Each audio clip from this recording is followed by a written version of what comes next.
Hey guys, what's up? Welcome back to another video. So a lot of people want there to be a Skylanders 7 obviously in the Skylanders fan base, myself included. You guys know I love Skylanders, but what would be better, a Skylanders 7 or a Skylanders Remastered? In today's video I will be discussing just that, and you can tell me if you disagree with me in the comments, but let's get right into it. Just to get this out of the way, in this video, I'm not saying which I'd rather prefer.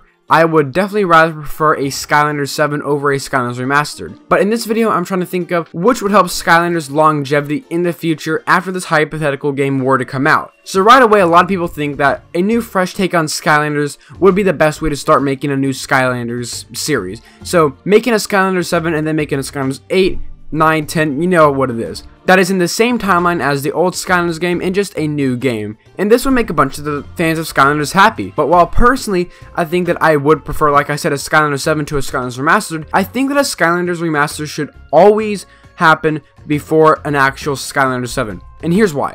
While yes, Skylanders 7 would be good for the Skylanders fanbase, which is great, it would not appeal to people who have never heard of Skylanders before. Let me give an example. Crash Bandicoot got a remastered game before Crash It's About Time came out.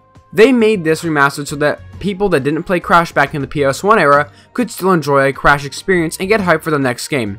And most likely the same with Spyro. They made a remastered for him, and it appears that Spyro is probably getting a fourth game in the franchise sometime this year or next year. Both these games obviously banked on nostalgia, but a bunch of people, including myself, got introduced to Crash with the remastered series. If you guys don't know, Crash sold somewhere around 10 million copies, and Spyro Remastered sold around 7 million, so obviously these games did well. Skylanders is a very good series for kids, but if you release a new game out of the blue, obviously older fans of the game will definitely buy it, but if you release the remastered of, let's say, the first two games, people who have never played a Skylanders game before can now get introduced to the series just if it was brand new. On the other side, it'd probably sell way better than previous games. Like I already mentioned, Crash Bandicoot Insane Trilogy sold somewhere around 10 million copies, and that's way better than any of his other games. And like I said before, same can be said with Spyro. The Spyro Reignited Trilogy was estimated to have sold around 6 to 7 million copies, and that's better than any of their games ever. And Skylanders sold better than some of those games in both franchises. So we can guess if a remaster were to happen, it would not only be very profitable, but it would also be very popular as well, putting Skylanders back into the spotlight and hopefully getting more games for it to come out in the future. Now let me state some of my issues with just releasing the Skylanders 7. Like I already said before, if you just bring out a new Skylanders 7, let's say in 2022,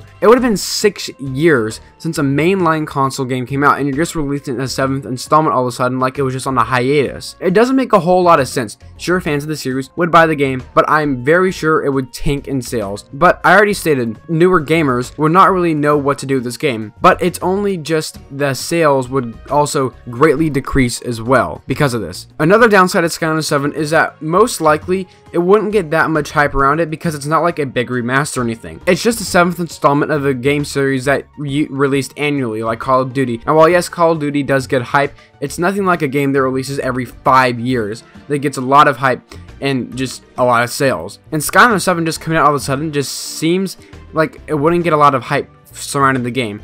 Another thing is, if you make a Skylanders 7, it kind of just disvalues the people who have not played the previous 6 games. I mean, people probably want to know the lore or at least the gameplay of Skylanders before they buy the 7th game. So if you just release a 7th game after years of there not being a 7th game, a lot of people are just not going to buy it because they've never played it before. But if you release a remastered that helps them understand what Skylanders is all about, then people would probably want to buy a Skylanders 7.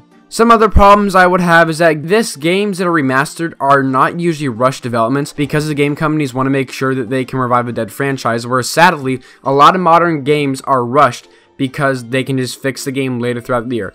Good example is Call of Duty Cold War, a game that got released with very little content on launch and got loads of backlash from the community. And while yes, it's starting to get a lot more content, it still has that negative stigma surrounding it, and I do not want Skylanders to be like Call of Duty. Skylanders games are story-based, and usually a game like Skylanders is released, there are no more updates, except for a few quality of life fixes. Usually when a Skylanders game gets released, that's it. No more updates. Basically, that's it. And we do not want a rushed Skylanders game that gives us like 5 levels. That would not help us revive Skylanders. So personally, like I said, I would personally prefer a Skylanders 7. I want new memories, not old memories. But if I'm looking at this at the point of view where I want to make sure that Skylanders would get as much success as possible and go into the future as long as it can, I would have to say that the Skylanders 7 should not happen and a remastered should happen rather than a new game. But what should be the remastered of? Should it be the first 3 games or first 2 games or just the remastered of the first game? Even though Crash and Spyro remasters all had the first 3 games in their franchises, I think that Skylanders should have only the first 2 games. Here's why. Both of the first 3 games of Crash and Spyro all have very distinct tones. As where I don't think the first 3 games of Skylanders have that all the same distinct tone. However, I do think that SSA and Giants have the same tone. Spyro's Adventure and Giants are probably the most looked at Skylanders games by non-Skylanders players. So a remastered version of SSA and Giants would really work out, I think, over remastered of SSA, Giants, and Swap Force. This is also because I think SSA and Giants could use graphical overhauls, and Swap Force still has pretty good graphics even by today's standards. Okay, well maybe not anymore looking at PS5 and Series X graphics, but they're still pretty darn good. You get the point. SSA and Giants feel much like a solid duology, and yes, that's a series with 2 installments, that's what it's called, a duology, and I don't think SSA, Giants, and Swap Force feel as much as a solid trilogy.